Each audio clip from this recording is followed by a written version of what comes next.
I am Gürkan, and here are this week's news. We begin with Germany.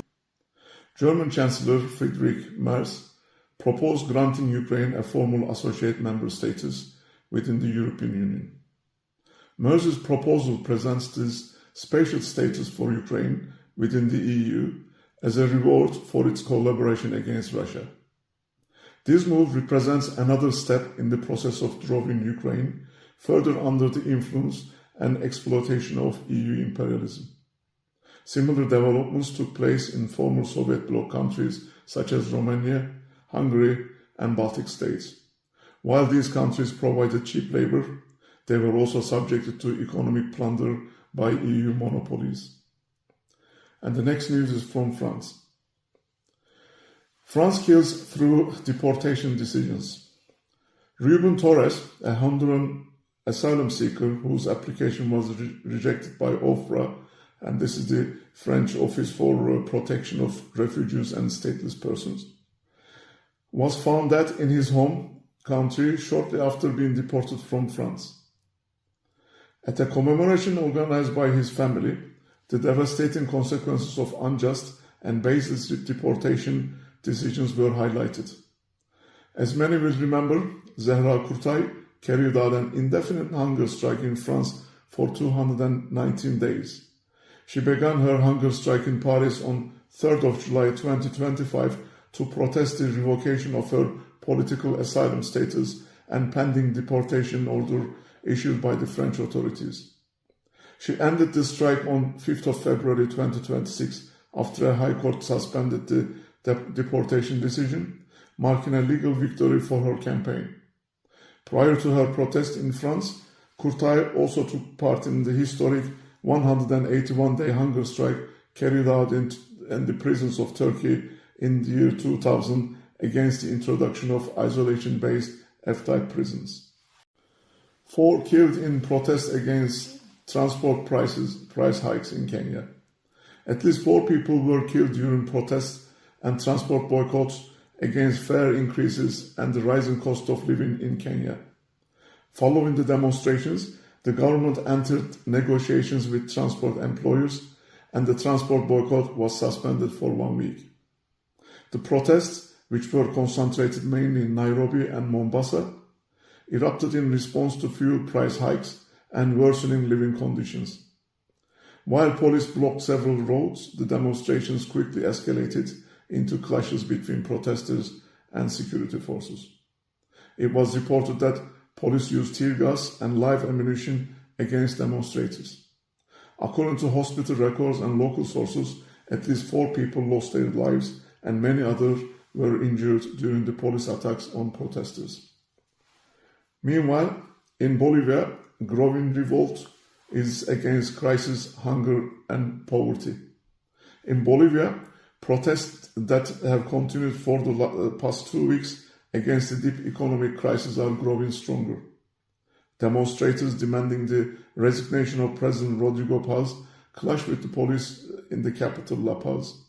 The number of people detained during the protests has risen to 120. The next news is from Turkey. Imperialists are trying to turn Turkey into a war base against the peoples of the Middle East and Asia.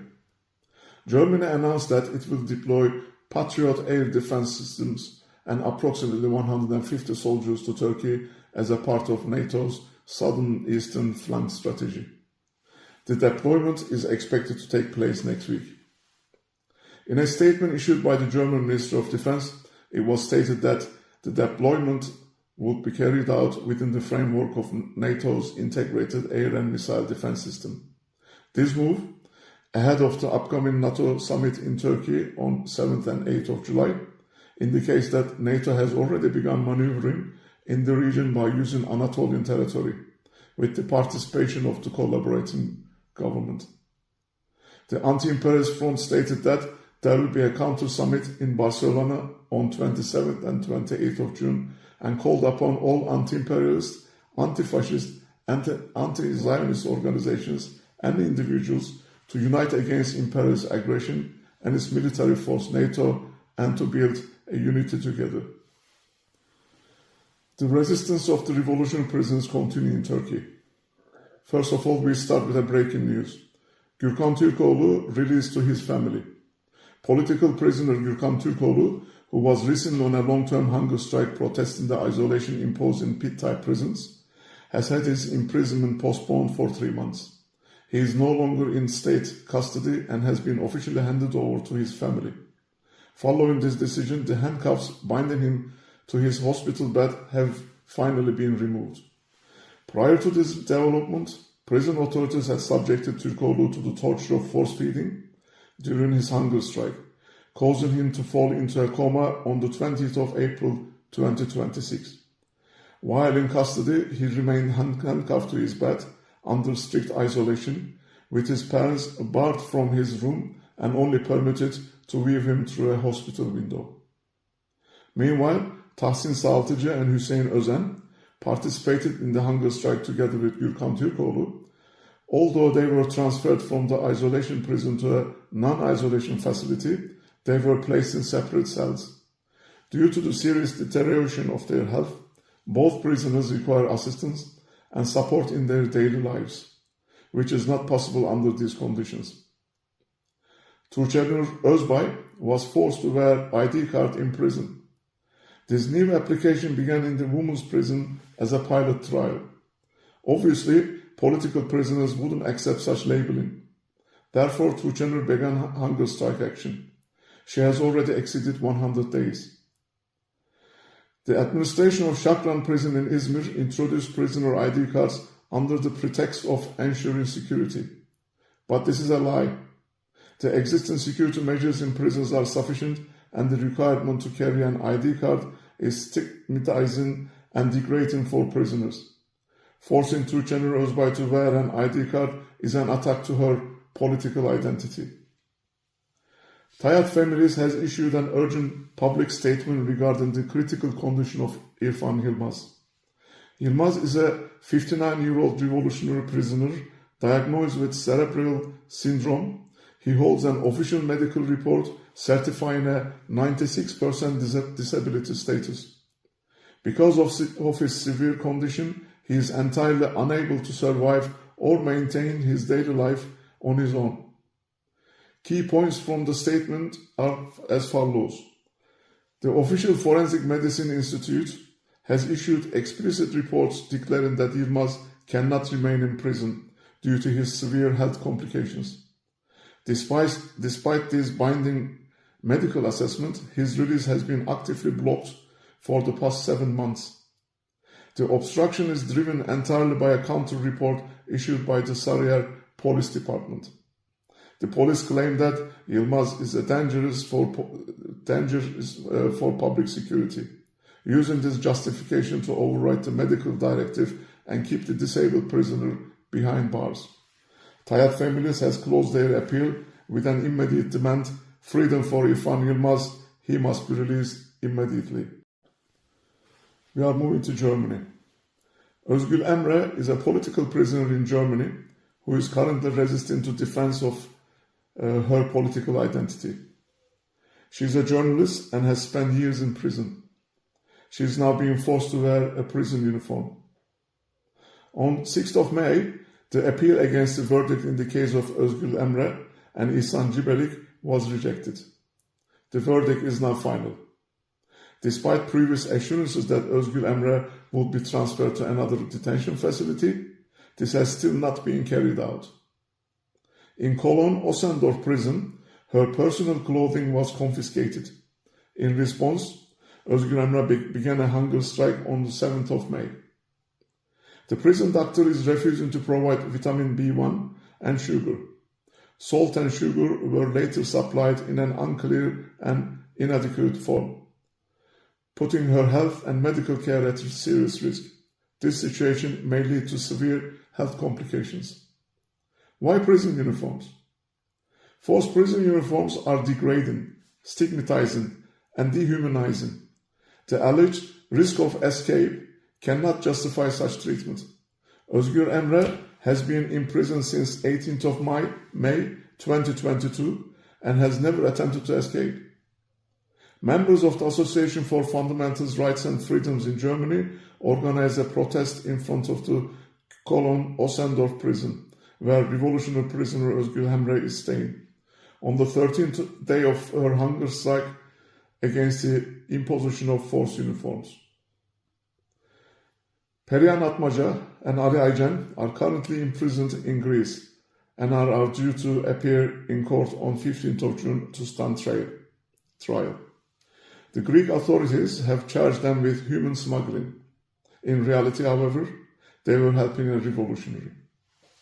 The Greek authorities are attempting to prosecute Atmaca and Aycan under the same laws used against organized human trafficking networks and professional smugglers. These two comrades who assisted a revolutionary are being treated and judged as ordinary criminals. We would like to remind the collaborating Greek judiciary that the greatest human traffickers are the states themselves. No human smuggling network can operate without the knowledge, permission, or involvement of the state. No group can move even a single person across borders without the involvement of state intelligence services. Protests have been held outside Greek embassies across Europe, including in Amsterdam and London. Supporters of the People's Front and Anti-Imperialist Front organized campaigns to raise awareness of this case. Çağrı Güler has been on indefinite hunger strike and is holding daily protest vigils. Uğur Tansağır also began a one-week hunger strike in Paris last Friday. We wish them success in their hunger strike resistance. Bervan Gel and İdil Vural from the Zafer'e Kadar Heyeti, which translates Committee Until Victory, were guests on Halkın Sesi radio program, Harika Sohbetler. Again translates Wonderful Conversations. During the program, they talked about the committee's purpose, its ongoing work, and the Iran March. The committee is planning to do a series of activities throughout Europe to highlight the imperialist aggression targeting Iran, alongside with Palestine and Lebanon. This campaign specifically aims to highlight the massacre of Iranian children on the 28th of February 2026. The school was struck by a missile during the early phase of the US aggression. The attack destroyed the building and caused mass civilian casualties, including a large number of children.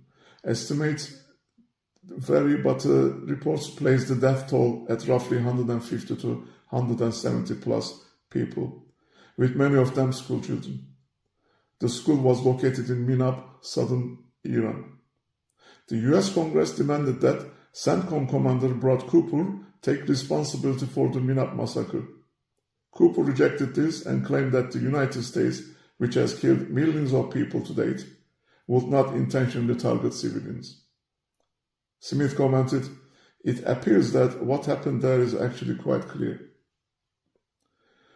Meanwhile, Zionist occupation forces continue massacring the Lebanese people, despite the ceasefire. 10 people died. According to Lebanon's official news agency NNA, Zionist Israeli warplanes targeted the town of Deir Qanin al-Nar in the Tyre district. The number of people killed in the attacks carried out by the Zionist forces has risen to 10. Meanwhile, in Palestine, the occupying Zionist Israeli army attacked the vessels of the Sumut Flotilla heading to Gaza to deliver humanitarian aid. Gunfire was heard during the attack and that some of the vessels were directly fired upon. Reports and videos shared after the interception of the global flotilla showed Zionist Israeli security personnel and soldiers confronting and assaulting detained activists. Israeli National Security Minister Itamar Ben-Gvir was specifically identified in several reports and videos as taunting and confronting flotilla members after they were taken to Israel. Activists from the flotilla also accused Israeli forces of beatings, the use of tasers, attack dogs, and other forms of mistreatment during detention. Here's a section from the shared videos.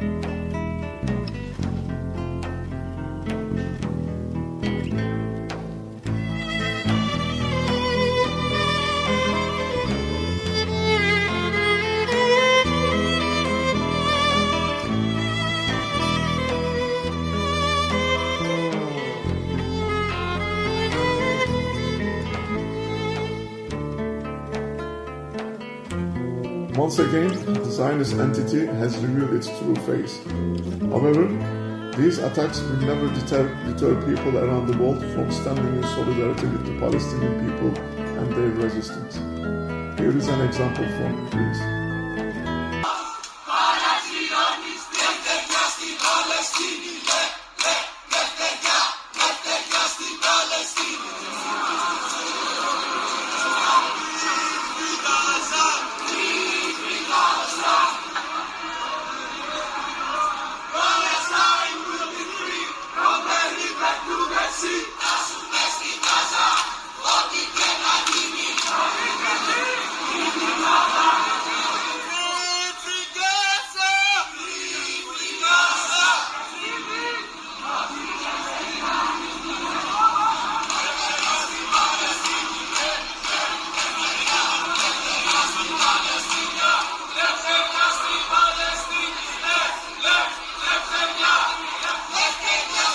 And finally, an indictment was prepared against former Cuban leader Raul Castro in relation to the 1996 downing of two alleged civilian aircrafts. Castro was accused of conspiring to kill American citizens. We should translate that as CIA operatives. The delusional US President Donald Trump also claimed that the economic and political situation in Cuba was very bad, pointing to shortages of food and electricity, declaring that the Cuban people are asking the United States for help. Trump stated, "We will liberate Cuba." Well, the world knows that the real cause of shortages in Cuba is the US sanctions imposed against the socialist island.